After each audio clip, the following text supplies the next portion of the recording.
Hi, this is a short video about the Cobra punch.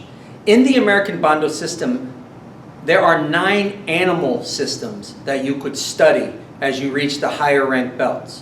One of those systems is the Cobra system. I was lucky enough to train in the Cobra system for a very short time.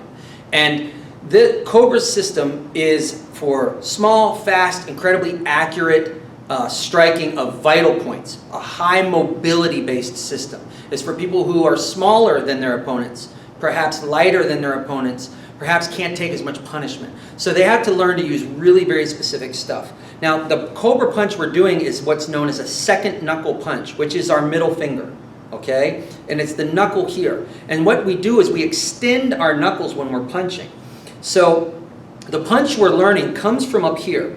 And one of the central concepts of Cobra punching is keeping up high, protecting our vital points, so a lot of strikes come up from up here. Now, from up here, or from up here, we have to stay relaxed because it's all about speed. So if we're not relaxed, we're not going fast enough. So we have to stay loose. Our hands have to stay loose. We cannot squeeze our hands tight. So stay loose. And when you go forward, you shape your hand into a fist with the middle knuckle extended as tight as you can. These knuckles try to lock in. Your thumb tries to come back here and hold on tight and create points, create some points of support. And we drive in. And as we hit our target with full extension of our shoulders, we squeeze tight, we twist, and then we relax again to come back. So all our strikes are loose and our hands look like they're open all the time until we strike, And so this strike is middle knuckle or second knuckle of the middle finger, and we keep that extended. See how it sits nice and high? See how the finger is up? That knuckle is up. That's what we want, okay? And so to do that, we need to create support for our fingers, and we got to push them in there, and you might have to do it with your hands like this, and then you get them like that, and you've got a little support on that knuckle, and that knuckle's proud. So this is the fine motor I'm talking about, okay? This is what it's going to look like when it comes in. But it's going to come in right here, thumb upside down, and it's going to come in and hit. Squeeze tight, twist, then relax and come back out. So it's got to be loose, tight, twist, relax, and come back. And it's this knuckle. Now there are also strikes that come with the front knuckle, where we lock it in with our thumb right here and press it. And when we practice this strike, we don't hit focus mitts. We don't hit heavy bags.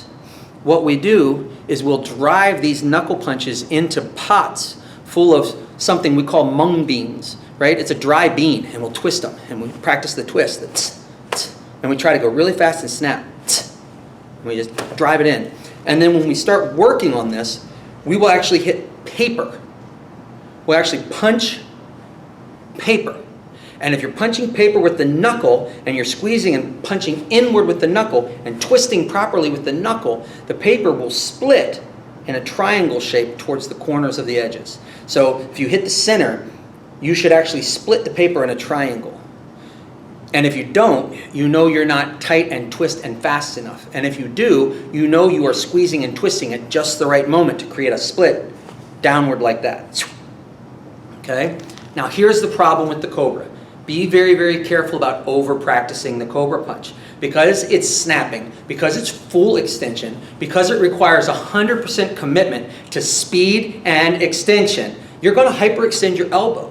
Most Cobra practitioners, at some point or another, do it too long, too hard, and give themselves tennis elbow and golf elbow, often both in the same elbow, at the same time.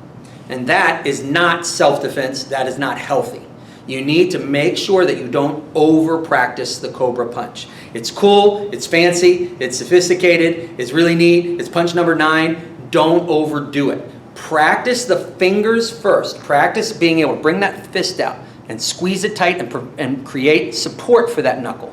And practice squeezing and twisting and relaxing. Squeezing, twisting, and relaxing. Do it 2 ways.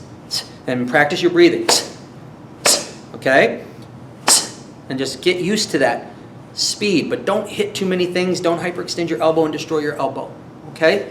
And that's the Cobra punch that we're working on right now.